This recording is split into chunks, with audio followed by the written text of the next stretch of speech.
അസ്സലാമു അലൈക്കും വറഹ്മത്തുള്ളാഹി വബറകാതുഹു. ബിസ്മില്ലാഹി വൽഹംദുലില്ലാഹ് വസ്സലാത്തു വസ്സലാമു അലാ അഫ്ളലി റസൂലില്ലാഹി വഅലാ ആലിഹി വസ്ഹബിഹി അൽ ഫായിസീന ബിറളില്ലാഹി അമ്മാ ബഅദ്. ഈ വോയിസ് ഇറക്കാനുള്ള കാരണം ഹജ്ജിന് പോകുന്ന ഹാജിമാർക്ക് ഒരു ചെറിയ രൂപത്തിലുള്ള ഒരു ഗൈഡ് എന്ന രൂപത്തിലാണ് ഈ ക്ലിപ്പുകൾ ഇറക്കുന്നത്. വിശദമായ രൂപത്തിൽ ഇവിടെ വിശദീകരിക്കാനോ ഹജ്ജിൻ്റെ അഅ്മാലുകൾ പറയാനോ സാധ്യമല്ലെങ്കിലും പ്രധാനമായി ഓരോ ദിവസങ്ങളിലും ശ്രദ്ധിക്കേണ്ടതും അതുമായി ബന്ധപ്പെട്ട വിഷയങ്ങളാണ് ഇവിടെ നാം സൂചിപ്പിക്കുന്നതെന്ന് ആദ്യം ഓർമ്മപ്പെടുത്തി. ഒരു ഹജ്ജിന് ഇഹ്റാം ചെയ്തു പോകുമ്പോൾ എന്തൊക്കെയാണ് ശ്രദ്ധിക്കേണ്ടത് എന്ന പ്രധാനപ്പെട്ട കാര്യങ്ങളാണ് ഓർമ്മപ്പെടുത്തുന്നത്. ഹജ്ജിനെ സംബന്ധിച്ചിടത്തോളം നാം മർമ്മപ്രധാനമായി ശ്രദ്ധിക്കേണ്ടത് ഹജ്ജിൻ്റെ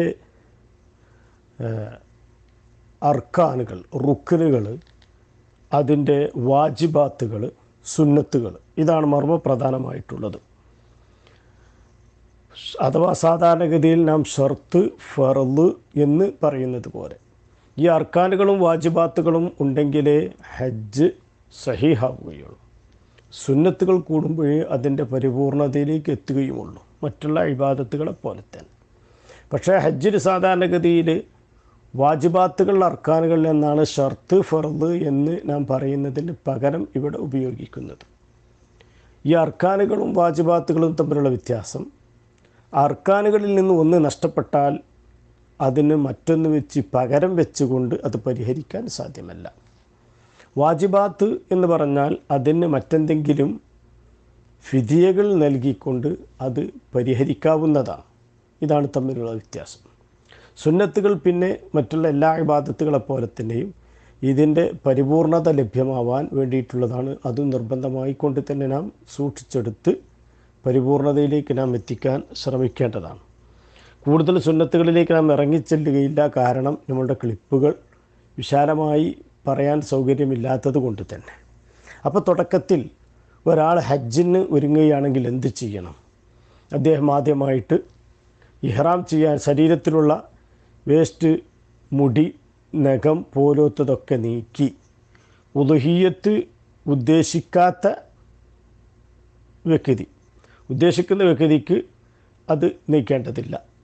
ഇഹ്റാമിന് മുമ്പ് എല്ലാം ക്ലിയർ ചെയ്ത് ഇഹ്റാം ചെയ്യാൻ വേണ്ടിയിട്ട് കുളിക്കുന്നു എന്ന് കുളിച്ച് എന്ന നിയ്യത്തോടുകൂടി കുളിക്കുന്നു. എന്നിട്ട് പിന്നീട് സാധാരണ ഇഹ്റാമിന് വേണ്ടിയിട്ട് ഉള്ള വസ്ത്രം ധരിക്കുന്നു. ധരിച്ചിട്ട് അദ്ദേഹം 2 റക്അത്ത് നിസ്കരിക്കുന്നു. ഇഹ്റാം ചെയ്യാൻ വേണ്ടിയിട്ടുള്ള നിസ്കാരം 2 റക്അത്ത് നിസ്കരിക്കുന്നു.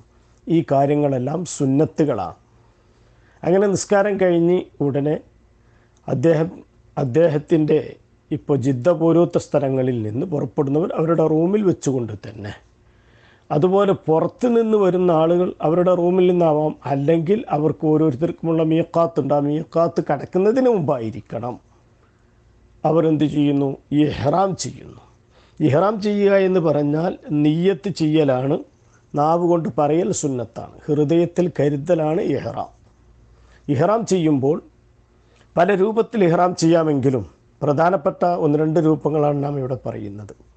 ഈ വർഷം ഹജ്ജ് ചെയ്തതിന് ശേഷം പിന്നീട് ഉംറ ചെയ്യാൻ സൗകര്യപ്പെടുമെങ്കിൽ ഇഫ്രാദ് എന്ന് പറയുന്ന ഈ രൂപം, അതാണ് ഏറ്റവും ഉത്തമമായ രൂപം.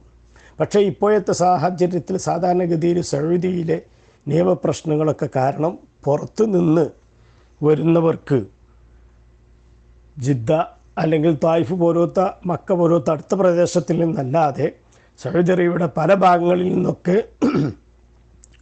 വരുന്നവർക്ക് എപ്പോഴും വരാൻ പ്രയാസങ്ങളൊക്കെ ഉള്ളത് കൊണ്ട് അവർക്ക് ഹജ്ജിനും ഉംറക്കും ഒന്നിച്ച് ഇഹ്റാം ചെയ്യലായിരിക്കും ഉത്തമം. ഖിറാൻ എന്നാണ് ഇതിന് പറയാറുള്ളത്.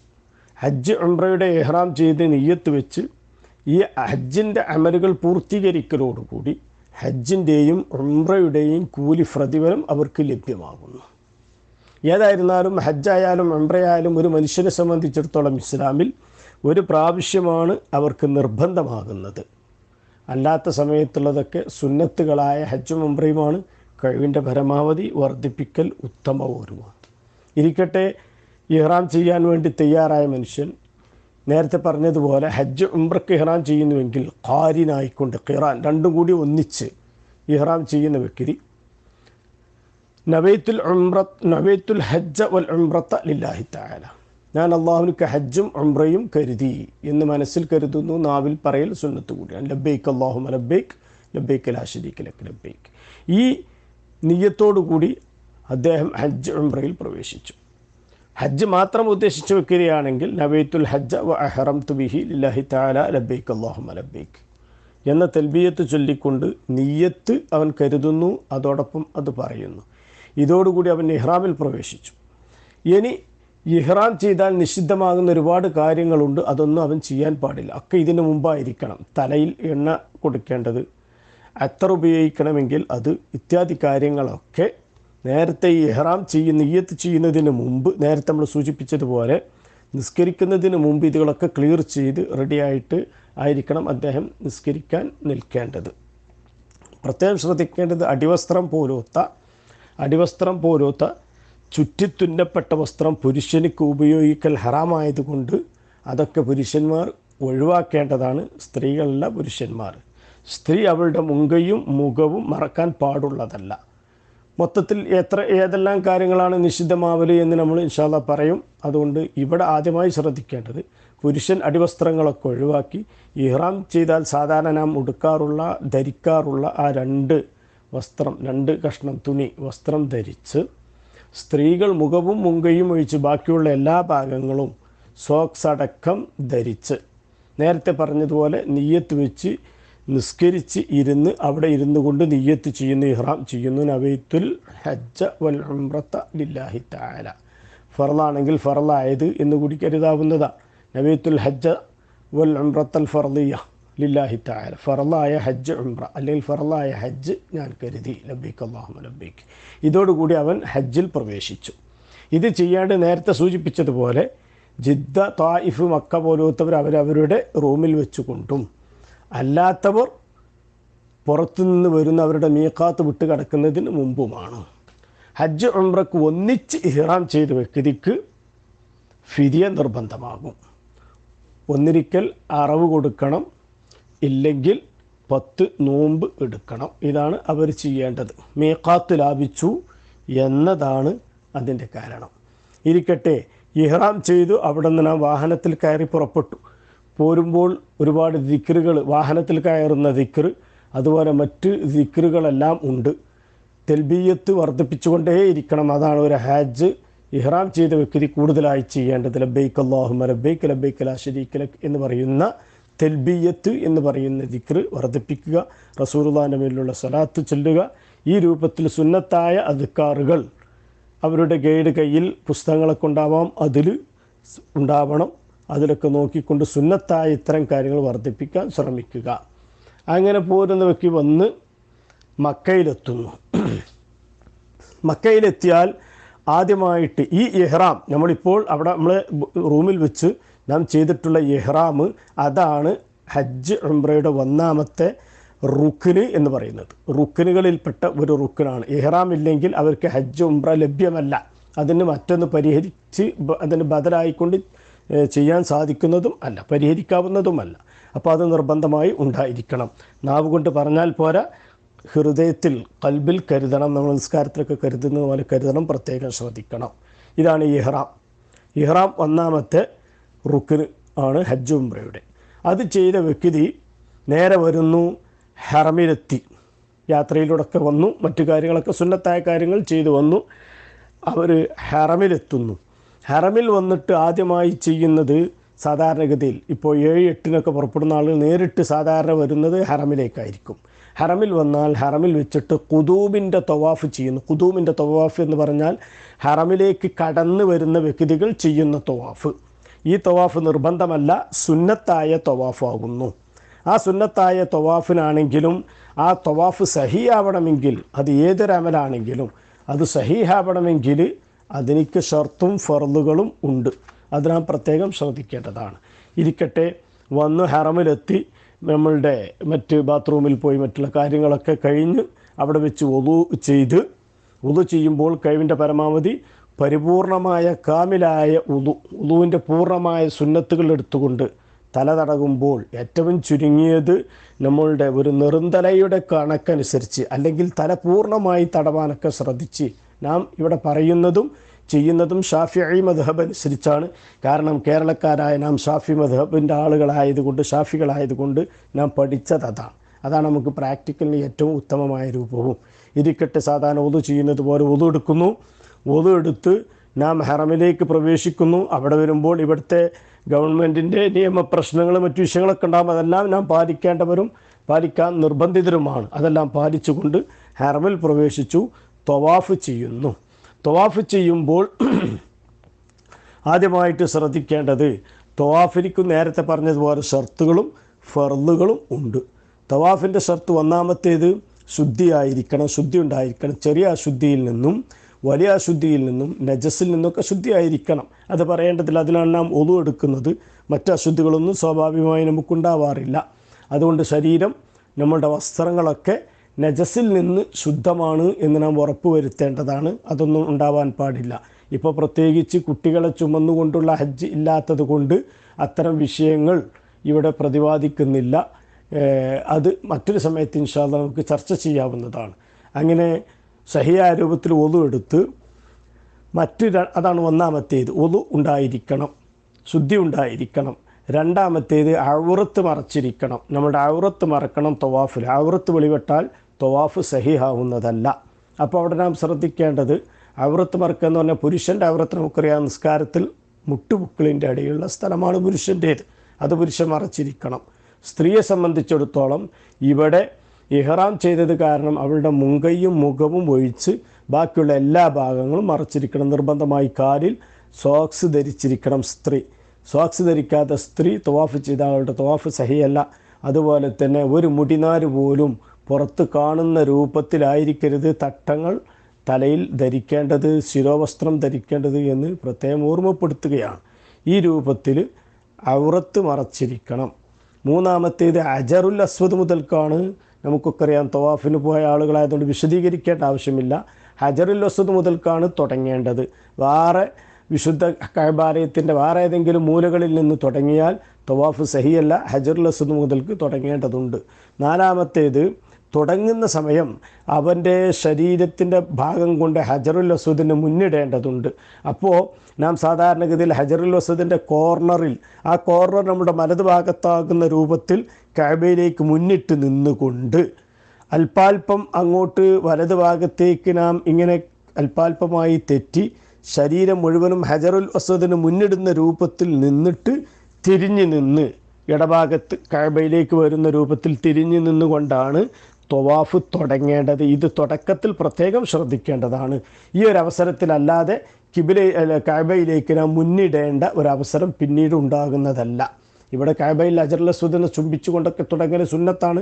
അതൊന്നും ഇപ്പോഴത്തെ സാഹചര്യത്തിൽ നമുക്ക് അവിടെ പ്രയാസകരമാണ്, അനുവദനീയവുമല്ല.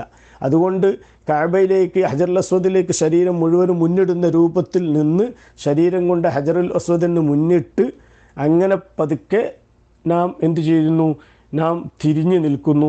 അവിടെ നമ്മുടെ ഇടഭാഗം കഅബയുടെ ഭാഗത്തേക്കും വലത് ഭാഗം അതിൻ്റെ എതിർ ദിശയിലേക്കുമായി നിന്നുകൊണ്ട് നാം തവാഫ് തുടങ്ങുന്നു. അങ്ങനെയാണ് തവാഫ് തുടങ്ങേണ്ടത്. പിന്നീട് അഞ്ചാമത്തേത്, എപ്പോഴും ഈ തവാഫ് അവസാനിക്കുന്നത് വരെ കഅബ നമ്മുടെ ഇടത് ഭാഗത്തായിരിക്കണം. ഇത് തവാഫിൻ്റെ നിബന്ധനയാണ്. അവിടെ പ്രത്യേകം ശ്രദ്ധിക്കേണ്ടത്, ഒരു കാരണവശാലും ഒരു ചവിട്ടടി, ഒരു പോയിന്റിൽ പോലും കഅബ നമ്മളുടെ ബാക്ക് സൈഡിലോ അല്ലെങ്കിൽ മുന്നിൽ സൈഡിലേക്കോ വരാൻ പാടില്ല. അഥവാ കഅബയിലേക്ക് മുന്നിടുകയോ കഅബയിലേക്ക് പിന്നിടുകയോ ചെയ്യാൻ പാടില്ല. അഥവാ വല്ല കാരണവശാലും ശ്രദ്ധിക്കേണ്ടത്, നമ്മളുടെ മുന്നിലൊക്കെ സാധാരണഗതിയിൽ ആളുകളുടെ തിക്കും തിരക്കും ഉണ്ടായാൽ അവിടെ ചെയ്യേണ്ടത് തിരക്ക് അവസാനിക്കുന്നത് വരെ കാത്തു നിൽക്കുകയും, ഇല്ലെങ്കിൽ നാം നിന്ന അതേ പോയിന്റിൽ നിന്നുകൊണ്ട് വലഭാഗത്തേക്ക് നീങ്ങി അല്ലെങ്കിൽ ഇടതുഭാഗത്തേക്ക് നീങ്ങി, അങ്ങനെ നീങ്ങുമ്പോൾ കഅബ ഇടതിലോ നമ്മുടെ മുൻഭാഗത്തോ പിൻഭാഗത്തോ വരാതിരിക്കാൻ ശ്രദ്ധിച്ച് അതേ രൂപത്തിലാണ് ഓരോ ചുറ്റും പൂർത്തിയാക്കേണ്ടത്. ഇങ്ങനെ കഅബയെ ചുറ്റി പിന്നെ അത് ഫുള്ള് നാം സാധാരണ ചെയ്യുന്നത് പോലെ മത്താഫിൽ വെച്ച് അല്ലെങ്കിൽ പള്ളിക്കകത്തായിക്കൊണ്ട് ഇന്നിപ്പോൾ അതിനുള്ള സൗകര്യങ്ങൾ ഗവൺമെൻറ് ചെയ്തിട്ടുണ്ട്. അതുകൊണ്ട് അത് കൂടുതൽ വിശദീകരിക്കേണ്ട ആവശ്യമില്ല. ആറാമത്തേത് കഅബക്കകല മസ്ജിദിൻ്റെ പള്ളിക്കുള്ളിലായിരിക്കണം തവാഫ് ഉണ്ടാവേണ്ടത്. അപ്പോൾ പുറത്ത് സാധാരണ നമ്മൾ ചെയ്യാറില്ല, അതുകൊണ്ട് അത് കൂടുതൽ ചർച്ച ചെയ്യേണ്ടതില്ല. ഏഴാമത്തേത് ശരീരം മുഴുവനും കഅബയുടെ പുറത്തായിരിക്കണം. കഅബയുടെ പുറത്ത് എന്ന് പറഞ്ഞാൽ പറയാനുള്ള കാരണം കഅബയുടെ അടിഭാഗ തറ എന്ന് പറയുന്ന അതുപോലെ തന്നെ ഹിജർ ഇസ്മായിൽ നബി അലൈഹി ഇസ്ലാമിൻ്റെ റൂം, ഇതൊക്കെ കഅബക്കകത്ത് പെട്ടതാണ്. അതുകൊണ്ട് തന്നെ അതിന് പുറത്ത്, ഇപ്പോൾ അതും കൂടുതൽ വിശദീകരിക്കേണ്ട, സാധാരണഗതിയിൽ അതിൻ്റെ തൊട്ടടുത്തേക്കൊന്നും ഇപ്പോൾ ഈ കൊറോണ സമയമായതുകൊണ്ട് ഹാജിമാരെ അടുപ്പിക്കാത്തത് കൊണ്ട് അതിന് വിട്ടായിരിക്കും തവാഫ് ഉണ്ടായിരിക്കുക. അപ്പോൾ ഈ ഒരു രൂപം പാലിച്ചുകൊണ്ടാണ് ഇവിടെ തവാഫ് ചെയ്യേണ്ടത്. ഈ തവാഫ് മുഴുവനത്തിലും ശുദ്ധി ഉണ്ടായിരിക്കണം, വുളു ഉണ്ടായിരിക്കണം എന്ന് പ്രത്യേകം ശ്രദ്ധിക്കേണ്ടതുണ്ട്. അഥവാ വല്ല കാരണവശാലും വുളു നഷ്ടപ്പെട്ടാൽ പോയിട്ട് വുളു എടുത്ത് വന്നുകൊണ്ട് അവിടെ എന്ത് ചെയ്യണം, എവിടെ നിന്നാണോ വുളു നഷ്ടപ്പെട്ടതെങ്കിൽ അവിടെ മുതൽക്ക് പിന്നീട് ആ ഒരു ചുറ്റാ തവാഫ് പൂർത്തീകരിക്കേണ്ടതാണ്. 7 പ്രാവശ്യം. അതുപോലെ തന്നെ 7 പ്രാവശ്യമാണ് കഅബ തവാഫ് ചെയ്യണത്. 7 പ്രാവശ്യം ഹജറുൽ അസ്വദ് കൊണ്ട് തുടങ്ങി അതേ പോയിന്റിൽ എത്തി ഇങ്ങനെ 7 പ്രാവശ്യമാകുമ്പോഴാണ് ഒരു തവാഫാകുന്നത്. അത് ഉറപ്പം നിലക്കാവണം. ആർക്കെങ്കിലും അവിടെ സംശയം വന്നാൽ 7 ആണോ അതല്ല 6 ആണോ ഞാൻ ചെയ്തതെന്ന് സംശയം വന്നാൽ കുറഞ്ഞതുകൊണ്ട് പിടിച്ച് ബാക്കി ചുറ്റു പൂർത്തീകരിക്കേണ്ടതാണ്. അതുപോലെ തന്നെ അവിടെ ശ്രദ്ധിക്കേണ്ട മറ്റൊന്നാണ്, തവാഫ് ചെയ്യുമ്പോൾ നമ്മളുടെ കറക്കത്തിൽ, നമ്മളുടെ നടത്തത്തിൽ തവാഫല്ലാത്ത മറ്റൊരു ലക്ഷ്യം നമ്മളുടെ ഹൃദയത്തിലുണ്ടാവാൻ പാടില്ല. ഉദാഹരണത്തിന് നമ്മളുടെ കൂടെ ഉണ്ടായിരുന്ന ആൾ കുറച്ച് മുമ്പോട്ട് നടന്നെത്തിയിട്ടുണ്ട്, അവരുടെ കൂടെ എത്തുക എന്ന ലക്ഷ്യത്തോടു കൂടി, അല്ലെങ്കിൽ നമ്മൾക്ക് പരിചയമുള്ള ഒരാളെ തവാഫിനിടയിൽ നാം കണ്ടുമുട്ടി, അപ്പോൾ അവൻ്റെ കൂടെ എത്തുക എന്ന ലക്ഷ്യത്തോടു കൂടി തവാഫിലായാലും സഅയിലായാലും നാം നടക്കാൻ പാടില്ല. അങ്ങനെ ആ ലക്ഷ്യത്തോടു കൂടിയാണ് പോയതെങ്കിൽ ആ നടക്കുന്ന പോയിൻ്റ് എന്താകുന്നു, പിന്നെ നമ്മളുടെ നിബന്ധനകൾക്ക് അധീനമാകുന്നു, അധീനമല്ലാതെയാകുന്നു. അപ്പോൾ ആ തവാഫ് സഹീഹല്ല. അതുപോലെ ചിന്തിക്കേണ്ട മറ്റൊരു വിഷയം, തവാഫിനിക്ക് നിയ്യത്ത് വേണം. പക്ഷേ ഈ പറഞ്ഞ ഖുദൂമിൻ്റെ തവാഫ്, അതുപോലെ ഹജ്ജ് ഉംറയിൽപ്പെട്ട നിർബന്ധമായ തവാഫുകൾക്ക് നിയ്യത്ത് വെക്കൽ സുന്നത്താണ്, നിർബന്ധമില്ല. അപ്പോഴെങ്കിലും ഇവിടെ ഖുദൂമിൻ്റെ തവാഫ് തുടങ്ങുമ്പോൾ ഖുദൂമിൻ്റെ തവാഫ് ഞാൻ തുടങ്ങുന്നു എന്ന് നിയ്യത്ത് മനസ്സിൽ കരുതൽ സുന്നത്തുണ്ട്. അങ്ങനെ അതുകൊണ്ട് തന്നെ ആ നിയ്യത്ത് വെച്ചുകൊണ്ട് തവാഫ് തുടങ്ങി ഈ പറഞ്ഞ നിബന്ധനകൾ പാലിച്ചുകൊണ്ട് തവാഫ് പൂർത്തിയാക്കുന്നു. ഇതോടുകൂടി നമ്മളുടെ ഖുദൂമിൻ്റെ തവാഫ് പൂർത്തിയായി.